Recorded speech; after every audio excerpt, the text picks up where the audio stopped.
ಕೊಡಗು ಧ್ವನಿ digital media, ಇದು ಕೊಡಗಿನ ನಂಬರ್ 1 ಯೂಟ್ಯೂಬ್ ಚಾನಲ್.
ಗ್ರಾಮಸ್ಥರ ಬಹುಬೇಡಿಕೆ ಈಡೇರಿಸಿದ ಶಾಸಕ ಎಸ್ ಪೊನ್ನಣ್ಣ.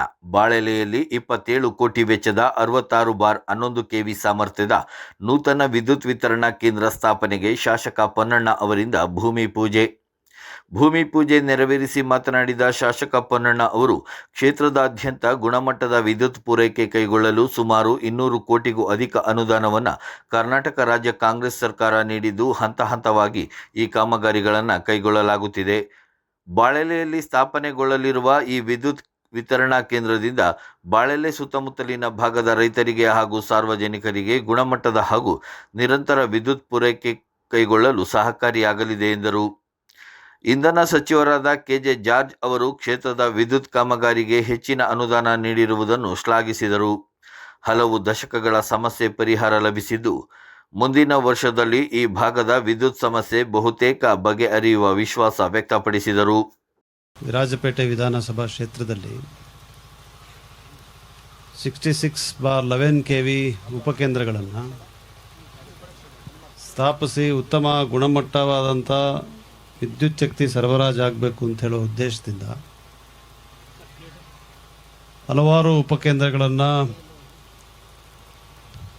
ನಮಗೆ ಅನುಮೋದನೆಯನ್ನು ಮಾಡಿ ಇವತ್ತು ಕಾರ್ಯರೂಪಕ್ಕೆ ತರುವಂಥ ಹಂತಕ್ಕೆ ನಾವೆಲ್ಲ ಕೂಡ ಬಂದು ತಲುಪಿದ್ದೇವೆ. ಅದಕ್ಕೆ ನಾನು ತಮ್ಮೆಲ್ಲರ ಪರವಾಗಿ ನಮ್ಮ ಇಂಧನ ಸಚಿವರಾದಂಥ ಮಾನ್ಯ ಶ್ರೀ ಕೆಜೆ ಜಾರ್ಜ್ ಅವರಿಗೆ ಮತ್ತು ನಮ್ಮ ಮುಖ್ಯಮಂತ್ರಿಗಳಿಗೆ ಧನ್ಯವಾದಗಳನ್ನ ಹೇಳಲಿಕ್ಕೆ ಬಯಸ್ತೇನೆ.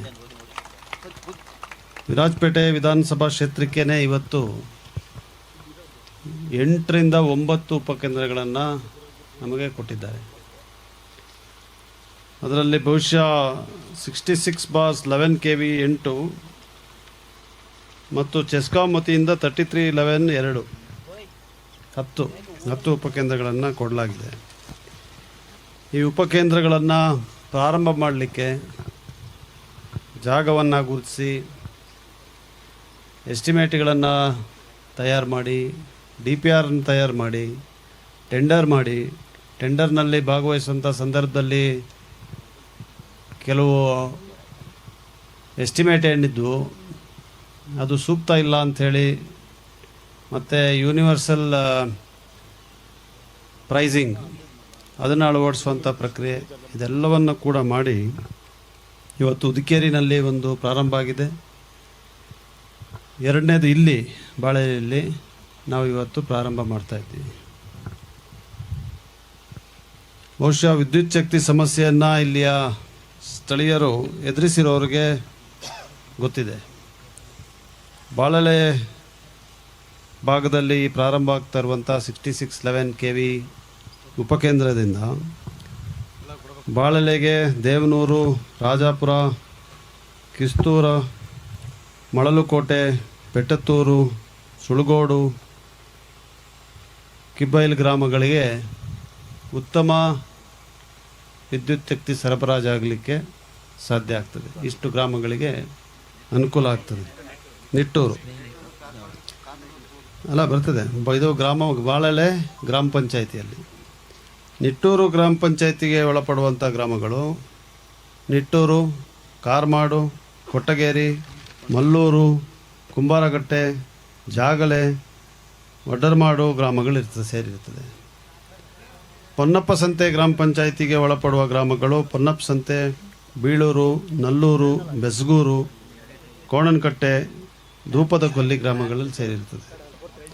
ಕಾನೂರು ಗ್ರಾಮ ಪಂಚಾಯಿತಿಗೆ ಒಳಪಡುವ ಗ್ರಾಮಗಳು ಕಾನೂರು, ಬೆಕ್ಕೆಸೊಡ್ಲೂರು, ಬಲ್ಲೆಮಂಡೂರು, ಕೋತೂರು, ಲಕ್ಕುಂದ, ಬೊಮ್ಮಾಡ್, ಮಲ್ಲಂಗೇರಿ, ನಿಡುಗುಂದ, ವಾಟೆಕೊಳ್ಳಿ ಮತ್ತು ಇತರ ಗ್ರಾಮಗಳು ಸೇರಿರ್ತದೆ.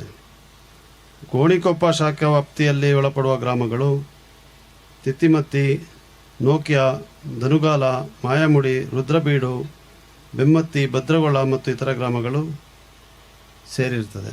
ಇದರಿಂದ ಇಷ್ಟು ಗ್ರಾಮಗಳಿಗೆ, ಈ ವಿವಿಧ ಗ್ರಾಮ ಪಂಚಾಯತಿಗೆ ಸೇರಿರುವಂಥ ಗ್ರಾಮಗಳಿಗೆ ಈ ಉಪಕೇಂದ್ರದಿಂದ ಅನುಕೂಲ ಆಗಲಿದೆ. ಇದರಿಂದ ಭಾಳ ದೊಡ್ಡ ಒಂದು ಯೋಜನೆ ಇವತ್ತಿಲ್ಲಿ ಪ್ರಾರಂಭ ಆಗ್ತಾಯಿದೆ ಅಂತ ನಾನು ಸಂತೋಷದಿಂದ ತಮಗೆ ಹೇಳಲಿಕ್ಕೆ ಬಯಸ್ತಾ ಇದ್ದೀನಿ. ಇದರ ವಿಚಾರವಾಗಿ ಹೇಳಬೇಕಾದಂದರೆ KPTCLನಿಂದ ಇದು ಬಾಳೆಲೆನಲ್ಲಿ ಇವತ್ತು ಪ್ರಾರಂಭ ಆಗ್ತಾ ಇರುವಂಥದ್ದು 6611. ಇದಕ್ಕೆ 27.93 ಕೋಟಿ ವೆಚ್ಚ. ಭಾಗಮಂಡಲದಲ್ಲಿ ಪ್ರಾರಂಭ ಆಗಬೇಕಾಗಿರುವಂಥದ್ದಕ್ಕೆ 40.45 ಕೋಟಿ. ಸಿದ್ದಾಪುರದಲ್ಲಿ ಪ್ರಾರಂಭ ಆಗ್ತಾ ಇರುವಂಥದ್ದು 37.58 ಕೋಟಿ. ಕಾಟಗೇರಿಯಲ್ಲಿ 24 ಕೋಟಿ. ಕಳತ್ಮಾಡಿನಲ್ಲಿ 24 ಕೋಟಿ. ಉದಿಕೇರಿನಲ್ಲಿ ಈಗ ಪ್ರಗತಿಯಲ್ಲಿರುವಂಥದ್ದು 22 ಕೋಟಿ. ಮೂರ್ನಾಡಿನಲ್ಲಿ ಈಗಾಗಲೇ ಟೆಂಡರ್ ಆಗಿ ಗುತ್ತಿಗೆದಾರರನ್ನು ಗುರುತಿಸುವಂಥದ್ದಾಗಿದೆ. ಆದರೆ ಕೆಲವು ಅನುಮತಿಗಳನ್ನು ನೀಡದೇ ಇರೋ ಸಂಬಂಧ ಅದು ಸ್ಥಗಿತವಾಗಿದೆ. ಅದು 18 ಕೋಟಿ. ಅದು ಮೂರ್ನಾಡಿನಲ್ಲಿ ಭಾಗಶಃ ನಮಗೆ ಬರ್ತದೆ ವಿರಾಜಪೇಟೆಗೆ. ಮತ್ತು ಸಂಪಾಜೆ ಅದು ಕೂಡ ಪ್ರಸ್ತಾವನೆ ಸಲ್ಲಿಸಲಾಗಿದೆ. ಅದು 18 ಕೋಟಿ ಸಂಪಾಜೆದು, 18.8 ಕೋಟಿ. ಸಂಪಾಜೆ 33/11 ಕೋಟಿ, 33/11 KV, ಅದು 18 ಕೋಟಿ.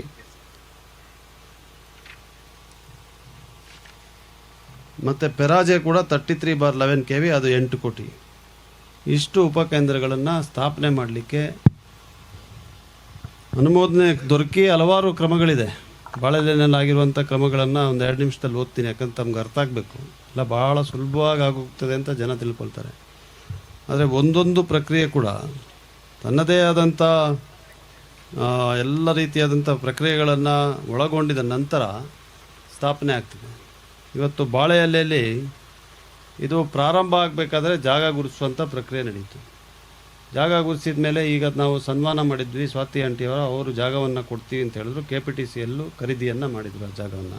ಅದು ಈ ಜಾಗ ಇಲ್ಲಿ ನಾವೇನು ಪ್ರಾರಂಭ ಮಾಡ್ತಾಯಿದ್ವಿ. ಇದು 29/6/2021ರಿಂದ 2/11/2022ರವರೆಗೆ ಬೇಕಾದ ಜಮೀನನ್ನು ಖಾಸಗಿ ಪಡೆದುಕೊಂಡು ಕೊಡಗು ಜಿಲ್ಲಾಧಿಕಾರಿಯಿಂದ ಅನುಮೋದನೆ ಪಡೆದು ಜಮೀನನ್ನು ಕರ್ನಾಟಕ KPTCL ನಿಗಮ ನಿಯಮಿತ ಇವರ ಹೆಸರಿಗೆ ನೋಂದಣಿ ಮಾಡಲಾಯಿತು. ಅಂದರೆ 1 ವರ್ಷ 5 ತಿಂಗಳ ಕಾಲ ಬರೀ ಈ ಪ್ರಕ್ರಿಯೆ ನಡೀತು. 19/6/2023ರಲ್ಲಿ ಜಿಯೋಟೆಕ್ ಸರ್ವೆ ಕಾರ್ಯವನ್ನು ಕರ್ನಾಟಕ ಸರ್ವೇಯರ್ ಬೆಂಗಳೂರು ಇವರಿಂದ ಸರ್ವೆ ಕಾರ್ಯವನ್ನು ನಡೆಸಲಾಯಿತು. 19/6/2023ರಂದು ಬಿಲ್ ಆಫ್ ಮೆಟೀರಿಯಲ್ಸ್ KPTCL ತಾಂತ್ರಿಕ ವಿಭಾಗದಿಂದ ಪಡೆಯಲಾಯಿತು. This is the first step survey ಆಗಿದ ಮೇಲಿಂದ. ಇದು 19/6/2023ಕ್ಕೆ ಈ BOM ಬಿಲ್ ಆಫ್ ಮೆಟೀರಿಯಲ್ಸನ್ನು ಪಡೆಯಲಾಯಿತು. 6/9/2023ರಂದು earth mat soil resistivity test, ಅಂದರೆ ಸ್ಟ್ರಕ್ಚರ್ ಇಲ್ಲಿ ಸರಿಯಾದಂಥ ಜಾಗದಲ್ಲಿ ಸೂಟಬಿಲಿಟಿ ಇದೆಯಾ ಅಂತೇಳಿ ಸಾಯಿಲ್ ಟೆಸ್ಟನ್ನು ಮಾಡಿದ್ವಿ. ಸಾಯಿಲ್ ಟೆಸ್ಟ್ನ ರಿಸರ್ಚ್ ಆ್ಯಂಡ್ ಡಿಸೈನ್ ಪಡೆದುಕೊಳ್ಳಲಾಯಿತು. ಮತ್ತು 1/12/2023ರಂದು ಡೀಟೇಲ್ಡ್ ಪ್ರಾಜೆಕ್ಟ್ ರಿಪೋರ್ಟ್ DPRನ್ನು ತಯಾರಿಸಿ ಅಂದಾಜು ಪಟ್ಟಿಯನ್ನು ತಯಾರು ಮಾಡಿ ನಿಗಮದ ಕೇಂದ್ರ ಕಚೇರಿಗೆ ಸಲ್ಲಿಸಲಾಯಿತು. 1/12/2023ಕ್ಕೆ. 23/2024ರಂದು TCCM ಅಂದರೆ ಟೆಕ್ನಿಕಲ್ ಕಮಿಟಿ, ಟೆಕ್ನಿಕಲ್ ಕಮಿಟಿ ಮುಂದೆ ಈ BOM ಮತ್ತು ಎಸ್ಟಿಮೇಟನ್ನು ಅವರ ಅನುಮೋದನೆಗೆ ಸಲ್ಲಿಸಿ ಕೇಂದ್ರ ಕಚೇರಿಗೆ ಕಳಿಸಲಾಯಿತು. 5/8/2024 ನಿಗಮದ ಕಚೇರಿಯಿಂದ KERC Karnataka electricity regulatory commissioner ಅವರಿಗೆ ಉಪಕೇಂದ್ರಕ್ಕೆ ಸಂಬಂಧಿಸಿದ ಬಿಲ್ ಆಫ್ ಮೆಟೀರಿಯಲ್ ಹಾಗೂ ಭೂಜಾಪ ವಿನ್ಯಾಸವನ್ನು, ಅಂದರೆ ಈಗ ನಾನು ಹೇಳಿದಂಥ ಸಾಯಿಲ್ ಟೆಸ್ಟನ್ನು DPR ಅನ್ನು ತಯಾರಿಸಿ ಅಂದಾಜು ಪಟ್ಟಿಯನ್ನು ನಿಗಮದ ಕಚೇರಿಗೆ ಸಲ್ಲಿಸಲಾಯಿತು. ಇದು 5/8/2024. 19/8/2024 ಸಂಕ್ಷಿಪ್ತ 132 kV ವಿದ್ಯುತ್ ಮಾರ್ಗದ ಸರ್ವೆ ತಾಂತ್ರಿಕ ಮಂಜೂರಾತಿ ಅನುಮೋದನೆ ಪಡೆಯಲಾಯಿತು. ಅಂದರೆ ಸರ್ವೆ ಮಾಡಬೇಕಲ್ಲ, ಎಲ್ಲೆಲ್ಲಿ ಲೈನ್ ಹೋಗ್ತದೆ ಅಂತೇಳಿ ಆ ಲೈನಿನ ಸರ್ವೆ ಆಯಿತು. 30/8/2024 KPTCL ವತಿಯಿಂದ 132 kV ವಿದ್ಯುತ್ ವಿತರಣಾ ಕೇಂದ್ರದ ಮರು ಪ್ರಸ್ತಾವನೆಯನ್ನು ತಾಂತ್ರಿಕ ಸಮನ್ವಯ ಸಮಿತಿ ಸಭೆಯನ್ನು ಕೋರಲಾಯಿತು. ಮತ್ತೆ ಅಪ್ರೂವಲ್ಸ್ಗೆ ಹೋಯಿತು. 19/9/2024 ವಿದ್ಯುತ್ ವಿತರಣಾ ಕೇಂದ್ರ ಸ್ಥಾಪಿಸುವ ಬಗ್ಗೆ 144ನೇ ಮಂಡಳಿ ಸಭೆ ನಡವಳಿಕೆ ಅನುಸಾರ ಲೇಔಟ್ ನಕ್ಷೆ ಹಾಗೂ ಬಿಲ್ ಆಫ್ ಮೆಟೀರಿಯಲ್ ಪರಿಷ್ಕರಿಸಲಾಯಿತು, ರಿವೈಸ್ ಮಾಡಲಾಯಿತು. ಇದು 19/9/2024. ಮತ್ತು 15/10/2024 ಈ DPR ಅನುಮೋದನೆಗಾಗಿ ಅಂದಾಜು ಪಟ್ಟಿಯನ್ನು ಯಾಕಂದರೆ ಮತ್ತೆ ಎಲ್ಲ ಟೆಕ್ನಿಕಲ್ ಚೇಂಜಸ್ಸು ಆಯಿತು, ರಿವಿಷನ್ಸ್ ಆಯಿತು, ಅದನ್ನು ಮತ್ತೆ DPR ಮತ್ತು ಅಂದಾಜು ಪಟ್ಟಿಯನ್ನು ಸಲ್ಲಿಸಲಾಯಿತು. 16/10/2024 DPR ಅನುಮೋದನೆಗಾಗಿ ಅಂದಾಜು ಪಟ್ಟಿಯನ್ನು ಮುಖ್ಯ ಇಂಜಿನಿಯರ್ ಯೋಜನೆ ಮತ್ತು ಸಮನ್ವಯ KPTCL ನಿಗಮದ ಕೇಂದ್ರ ಕಚೇರಿಗೆ ಸಲ್ಲಿಸಲಾಯಿತು. 19/11/2024 ಸರ್ವೆ ನಂಬರ್ 76/17 ಜಮೀನಿನಲ್ಲಿ ಬೆಳೆದಿರುವ ಕಾಡು ಮರ ಗಿಡಗಳನ್ನು ತೆರವುಗೊಳಿಸಲಾಯಿತು. ತೆರವುಗೊಳಿಸಲಿಕ್ಕೆ ಫಾರೆಸ್ಟ್ ಪರ್ಮಿಷನಿಗೆ ಕೇಳಾಯಿತು. ಮತ್ತು ಅದರ ನಂತರ ಎಲ್ಲ ಬಂದು ಸಾರ್ವಜನಿಕ ಪ್ರಕಟಣೆ ಆಯಿತು 74 ಮತ್ತು 5/11/2001 ಮುಖ್ಯ ಇಂಜಿನಿಯರರು ಅನುಮೋದನೆ ಟಿಪ್ಪಣಿಯನ್ನು ಕೊಡ್ತಾರೆ. ನಂತರ ಮುಂದಕ್ಕೆ ಹೋಗಿ 13/12/2024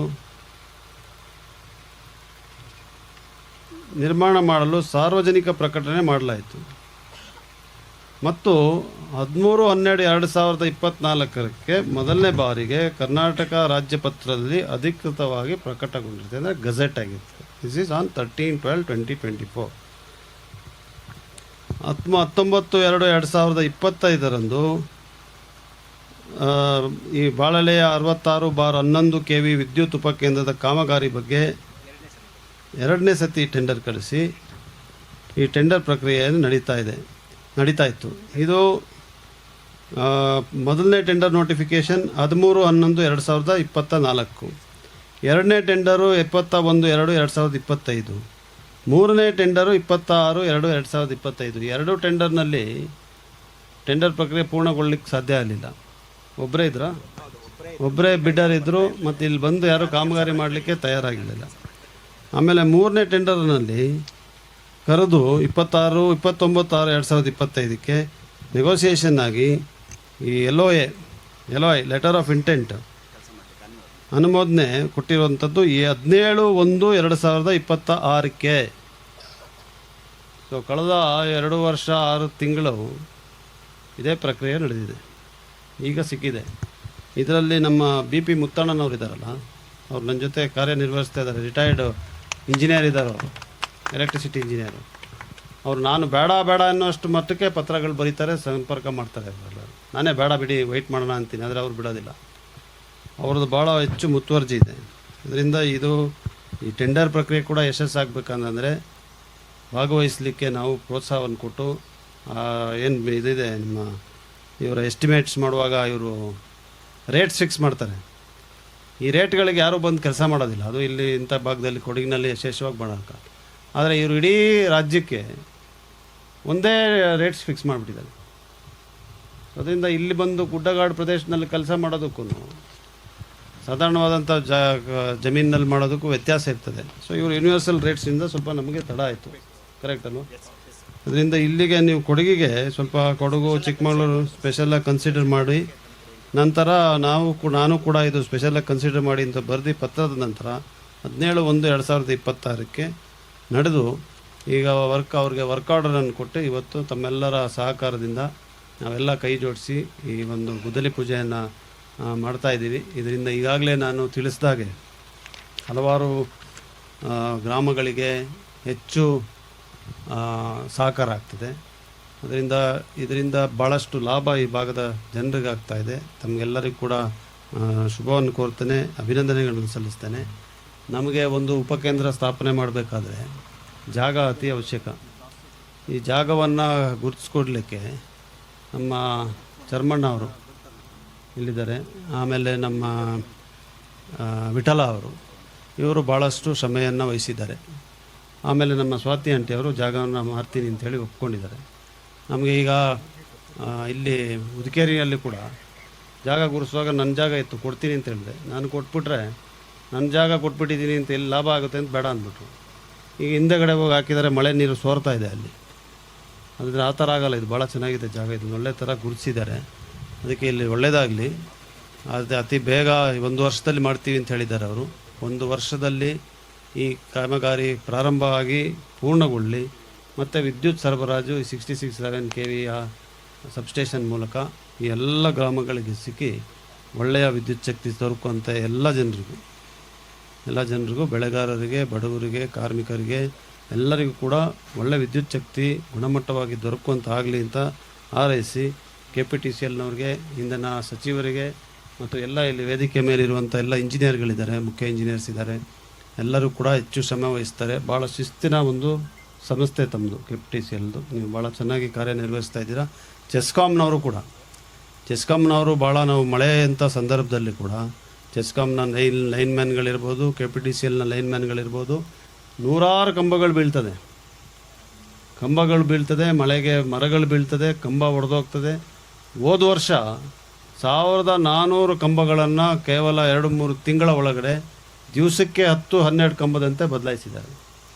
ಈಗ ಲೈನ್ ಮ್ಯಾನ್ಗಳಂದರೆ ಅವರು ಮನುಷ್ಯರೇ, ಅವ್ರಿಗೂ ಪ್ರಾಣ ಇರ್ತದಲ್ಲ, ಪ್ರಾಣ ಭಯ ಇರ್ತದೆ.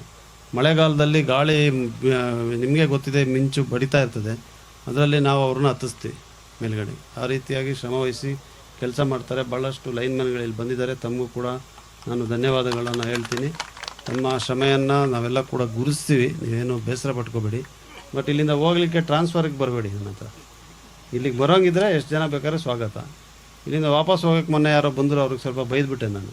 ಯಾಕೆ ಅಂತ ಹೇಳಿದ್ರೆ ನಮಗೆ ಕೊರತೆ ಇದೆ, ಕರ್ನಾಟಕದಲ್ಲೂ ಕೊರತೆ ಇದೆ, ತಮಗೆ ಗೊತ್ತಿದೆ.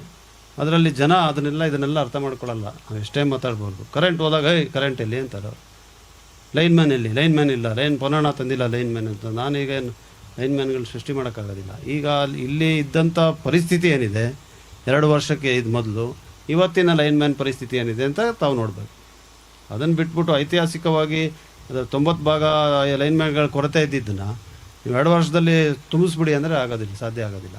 ಆದರೆ ಇವತ್ತು ಮೊನ್ನೆ ಕೂಡ ಆದಂಥ ನೇಮಕಾತಿಯಲ್ಲಿ ನಮಗೆ 35 ಜನ ಲೈನ್ ಮ್ಯಾನ್ಗಳನ್ನು ನಮ್ಮ ವಿಧಾನಸಭಾ ಕ್ಷೇತ್ರಕ್ಕೆ ಕೊಟ್ಟಿದ್ದಾರೆ.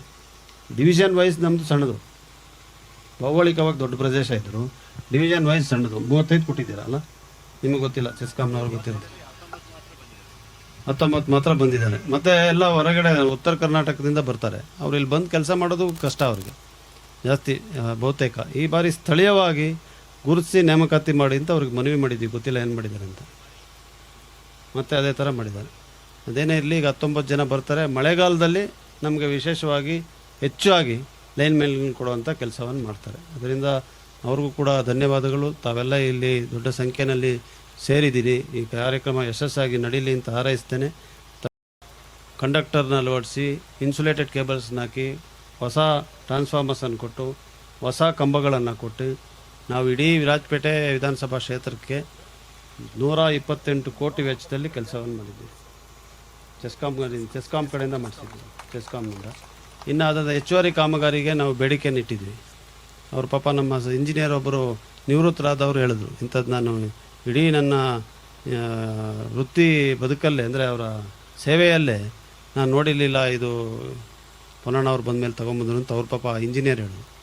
ಅದರಿಂದ ಆ ರೀತಿಯಾದಂಥ ಕೆಲಸವನ್ನು ವಿದ್ಯುತ್ ಶಕ್ತಿ ಕ್ಷೇತ್ರದಲ್ಲಿ ನಾವು ಮಾಡಿದ್ದೇವೆ. ಇನ್ನಷ್ಟು ಕೆಲಸಗಳಾಗಬೇಕಾಗಿದೆ. ಅದೆಲ್ಲವನ್ನು ಕೂಡ ಖಂಡಿತವಾಗಿ ಪೂರೈಸುವಂಥ ಕೆಲಸ ಮಾಡೋಣ.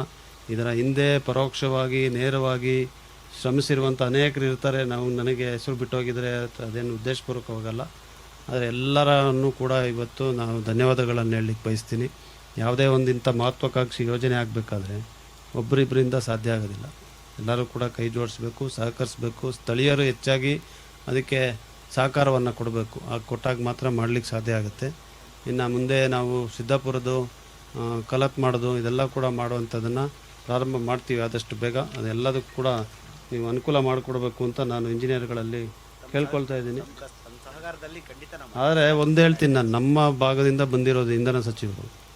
ಅವರ ಶಾಲೆ ವಿದ್ಯಾಭ್ಯಾಸ ಎಲ್ಲ ಅವರು ಮಾಯಮುಡಿ ಶಾಲೆಯಲ್ಲಿ ಪಬ್ಲಿಕ್ ಶಾಲೆಯಲ್ಲಿ ಮಾಡಿದ್ದು. ಮೊನ್ನೆ ಮಾಯಮುಡಿಗೆ ಬಂದು ಹಣ ಕೊಟ್ಟರು ಇವರ ಶಾಲೆಗೆ ಅಲ್ವಾ ಟಾಟಮಣ್ಣಪ್ಪನವರೇ.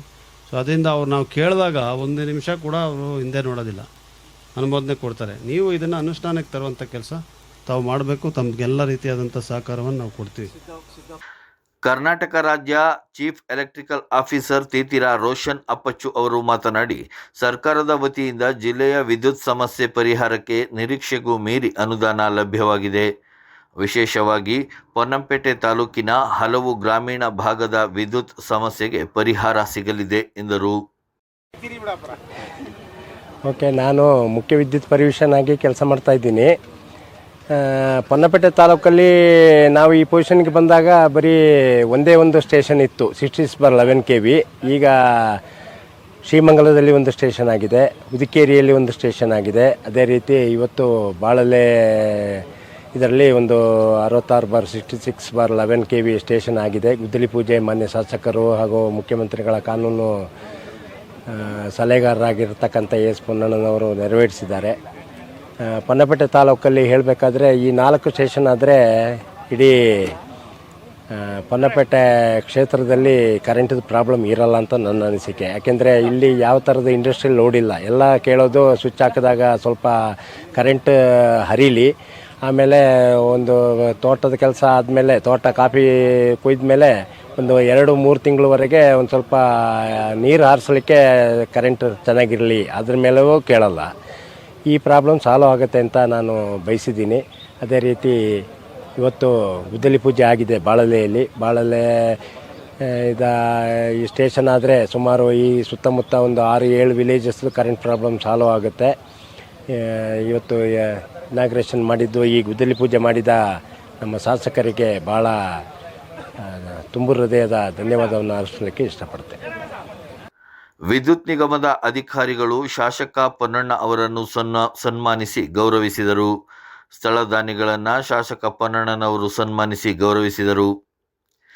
ಕಾರ್ಯಕ್ರಮದಲ್ಲಿ ಜಿಲ್ಲಾ ಗ್ಯಾರಂಟಿ ಅನುಷ್ಠಾನ ಸಮಿತಿಯ ಅಧ್ಯಕ್ಷ ತೀತಿರ ಧರ್ಮಜ ಉತ್ತಪ್ಪ, ಬ್ಲಾಕ್ ಕಾಂಗ್ರೆಸ್ ಅಧ್ಯಕ್ಷ ಮಿದೇರಿರ ನವೀನ್, ತಾಲೂಕು ಬಗರ್ ಹುಕುಂ ಅಧ್ಯಕ್ಷ ಅಣ್ಣಳಮಡ ಲಾಲಾ ಅಪ್ಪಣ್ಣ, ತಾಲೂಕು ಪ್ರಚಾರ ಸಮಿತಿಯ ಅಧ್ಯಕ್ಷ ಆಪಟಿರ ಟಾಟು ಮೊಣ್ಣಪ್ಪ, ಮಾಜಿ ಜಿಲ್ಲಾ ಪಂಚಾಯಿತಿ ಸದಸ್ಯರಾದ ಬಾನಂಡ ಪೃಥ್ವಿ, ಬಾಳೆಲೆ ವಲಯ ಕಾಂಗ್ರೆಸ್ ಅಧ್ಯಕ್ಷ ಕೋದಂಡ ಸೋಮಣ್ಣ, ಪಂಚಾಯಿತಿ ಮಾಜಿ ಸದಸ್ಯ ವಿನು ಉತ್ತಪ್ಪ, ನಿಟ್ಟೂರು ವಲಯ ಅಧ್ಯಕ್ಷ ಪವನ್ ಚಿಟ್ಟಿಯಪ್ಪ, ಶಾಜಿ ಅಚ್ಯುತನ್ ಸೇರಿದಂತೆ ವಿದ್ಯುತ್ ಇಲಾಖೆಯ ಹಿರಿಯ ಅಧಿಕಾರಿಗಳು ಕಾರ್ಯಕ್ರಮದಲ್ಲಿ ಭಾಗವಹಿಸಿದ್ದರು.